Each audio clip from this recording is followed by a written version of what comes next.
रूस और यूक्रेन के बीच छिड़ी जंग को 4 साल से ज्यादा की अवधि हो चुकी है। इस युद्ध को कई पैमानों पर परखा जा रहा है, कई डायमेंशंस पर इसको देखने की कोशिशें की जा रही हैं। कई तरह के पॉइंट्स यहां पर रेज करने की कोशिशें की गई हैं, जिनमें से एक पॉइंट यह भी है कि यह युद्ध दरअसल जेलेंस्की की जिद का नतीजा है। जिद इस तरीके से कि जेलेंस्की अपनी पदवी को छोड़ना नहीं चाहते, सत्ता की कुर्सी से उतरना नहीं चाहते और शायद इसी वजह से वो अपने देश को लगातार जंग में झोंके हुए हैं। हालांकि इन तमाम एलिगेशंस के बीच में, इन तमाम आरोप प्रत्यारोपों के बीच में जेलेंस्की ने अब एक बड़ा बयान जारी किया है। उन्होंने साफ तौर से कहा है कि मैं सत्ता लोलुप नहीं हूं, मुझे सत्ता की कोई लालसा नहीं है, मैं बल्कि देश प्रेमी हूं और ऐसा देश प्रेमी हूं जो सत्ता को अपनी ठोकरों पर रखता है। उन्होंने साफ तौर से कहा कि मैं देश का एक सेवक हूं, एक नागरिक हूं जो दिल से चाहता है कि उनका देश प्रगति करता रहे, और अगर उन्हें यह मौका मिला है कि वो अपने देश को आगे लेकर जा पाए या फिर उसे तमाम तरह के संकटों से उबार पाए, तो ये उनके लिए एक बेहद गौरवशाली बात होगी। इस तरह का बयान जेलेंस्की की ओर से सामने आया है। लेकिन यह बयान देने की उनको आवश्यकता पड़ी क्यों? इन तमाम घटनाक्रमों को अगर हम डिफरेंट डायमेंशंस पर देखने और समझने की कोशिश करें तो बहुत सारी बातें निकल करके सामने आती हैं। पहला नजरिया डोनाल्ड ट्रंप को लेकर के है, जो लगातार यूक्रेन के ऊपर दबाव बनाते हुए दिखाई दिए थे और कहीं ना कहीं एक बार को ऐसा भी लगा था कि वो यूक्रेन पर इस तरीके से प्रेशर क्रिएट कर रहे हैं कि वो अपने कदम इस युद्ध से पीछे खींच ले। इससे लेकर के तमाम तरह की चर्चाएं ये उठ खड़ी हुई थी कि दरअसल डोनाल्ड ट्रंप की जो नजरें हैं वो यूक्रेन के रेयर मिनरल्स के ऊपर टिकी हुई हैं, और यह भी कहा जा रहा था कि जेलेंस्की के रहते हुए उनका ये जो मोटिव है वो पूरा नहीं हो पा रहा था, जिसकी वजह से वो वहां पर सत्ता परिवर्तन करवाना चाह रहे थे।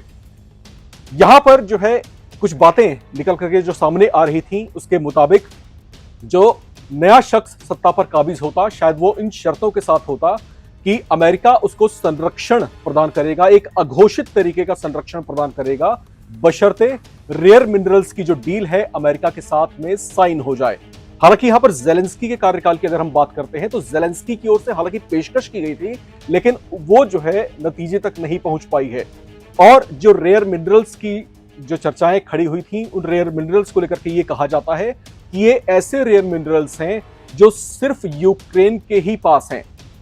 2015 की तमाम गतिविधियों को अगर हम समझने और देखने की कोशिश करते हैं तो 2015 में 2014 और 15 का जो दौर था, उस समय भी रशिया ने यूक्रेन के उन क्षेत्रों पर दबाव बनाने की कोशिश की, उनको कब्जाने की कोशिशें की थी और कुछ हिस्सों को कब्जाया भी।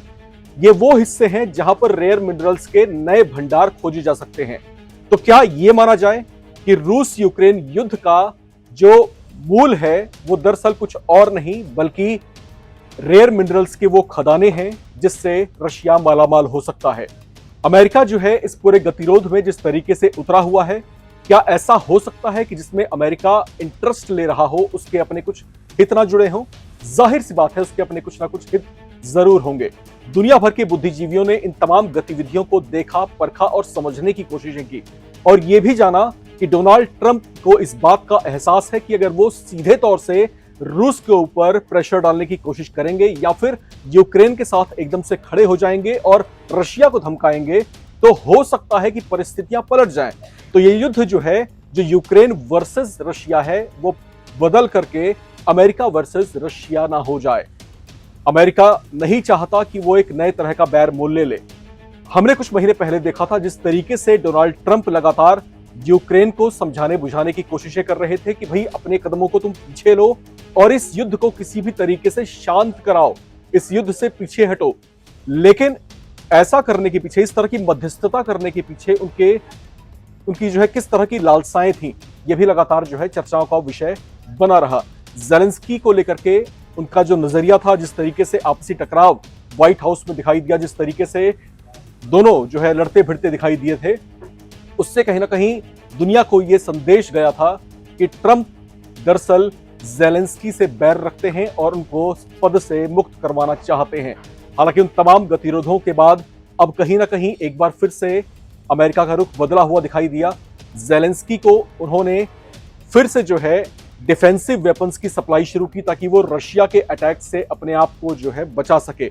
लेकिन दूसरी तरफ रशिया भी है जो उसके बहुत सारे लैंड्स को पहले ही एक्वायर कर चुका है और ये कहते हुए एक्वायर कर चुका है कि दरअसल जिन क्षेत्रों पर रूस ने कब्जा किया है वो सांस्कृतिक और ऐतिहासिक तौर से रूस के साथ में जुड़ाव रखते हैं, इसलिए उनको जो है रूस का अभिन्न अंग होना चाहिए। हालांकि जो यूक्रेन है उसका साफ तौर से यही कहना है कि ये हमारी संप्रभुता के ऊपर किया गया एक बड़ा हमला है, एक बड़ा कुठाराघात है और यूक्रेन क्योंकि एक संप्रभु गणराज्य है तो ऐसे में अपने मेनलैंड्स को कैसे जाता हुआ देख पाए। लिहाजा ये युद्ध जिस मोड़ पर है न तो रूस झुकने को तैयार है और न ही यूक्रेन पीछे कदम लेने को तैयार है। तो ऐसे में इस पूरे युद्ध की परिणति आखिर क्या होगी, ये सवाल इस समय पूरी दुनिया में गूंज रहा है। जहां तक बात ज़ेलेंस्की की है तो ज़ेलेंस्की लगातार जो है कहीं ना कहीं इस बात से जूझते हुए दिखाई दे रहे हैं कि वो अपने देश का हक उसको वापस दिलवा करके ही रहेंगे।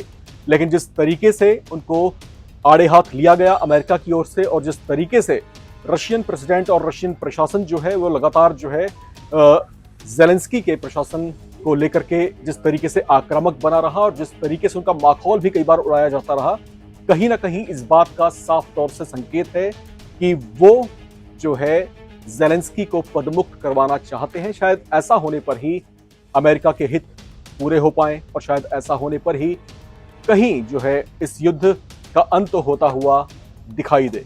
लेकिन फिलहाल जो स्थितियां बनी हुई हैं वो बेहद जटिल हैं। न रूस पीछे हट रहा है, न यूक्रेन पीछे हट रहा है। अमेरिका कई बार मध्यस्थता की कोशिशें करके अपने आप को जो है विफल एक तरीके से बताता रहा है। तो ऐसे में आखिर हो क्या, अब क्या हो सकता है, ज़ेलेंस्की का अगला स्टेप क्या होगा, अमेरिका इसको लेकर के किस तरीके से जो है इस युद्ध को शांत करवाने के प्रयास करेगा या फिर रशिया क्या किसी बीच के रास्ते पर जो है मानने को तैयार होगा, ये तमाम ऐसे सवाल हैं जो इस समय दुनिया के सामने खड़े हैं। इस रिपोर्ट में इतना ही, बाकी अपडेट्स के लिए आप बने रहें, देखते रहें नवभारत टाइम्स।